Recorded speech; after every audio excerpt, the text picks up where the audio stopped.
Hi, I'm Jordan. This is my dad, Jim, the Grumpy Plumber. He gets this question a lot in the comments all right, get this scenario. You have great water pressure on the cold side of your faucet, but on the hot side, you start off with a lot of pressure, but then just drops to barely anything. So my dad's gonna describe what causes this and how to fix it. We call it electrolysis on the water heater. It either is on the inlet side or on the outlet side of a water heater. And what it's doing, it's rusting shut. It's actually some reason you're having an electrical reaction. Even if you have a dielectric union with a rubber gasket, it can still happen.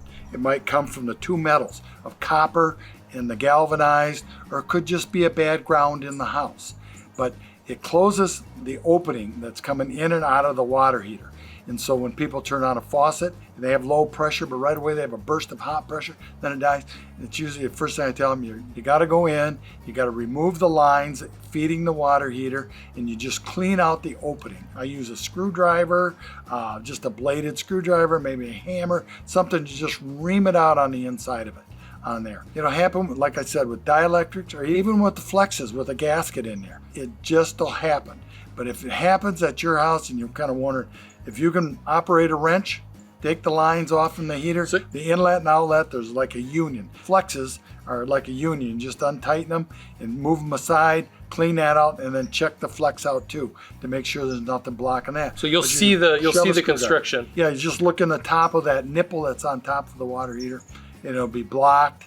You might have a little tiny opening, but you just take a screwdriver and a hammer and tap it out of there. And if the rust falls down in the heater, that doesn't matter because it's going to fall to the bottom of it. You know, it's heavy enough. But you just want to clean it. Maybe you might want to go and buy new flexes to put on it, on the heaters. I think they're pretty much all over the United States now. They're using flexes to hook up water heaters instead of using dielectric. But I could be wrong out there, and I'm sure I'll get some guy jumping on my case over that. But give it a try. It's an easy fix. I mean, I have fixed it over the years so many times. But as soon as they say, I got good cold water pressure but not good hot water pressure, that's the first thing to check. And sometimes in faucets that'll happen too. A lot of these new braided supply lines that are coming on faucets are kind of small, and they will clog up with lime. And I've cleaned them out. My way to clean those out, I take a roll of solder and then make a thing, and I just run it up to there and clean it out. A wire. It takes a wire. Wire solder put up there. Mm-hmm. So that's what I use on it. But yeah, I hope that you understand what I'm talking about. Of course, I'm not getting in putting a water heater in and showing you, but you can figure it out.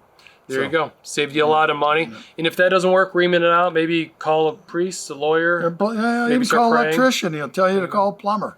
And then the plumber will say, yeah, I'll be glad to take your money. Thanks so much for watching. If you got any questions for this guy, leave them in the comments down below. Please. Thank you.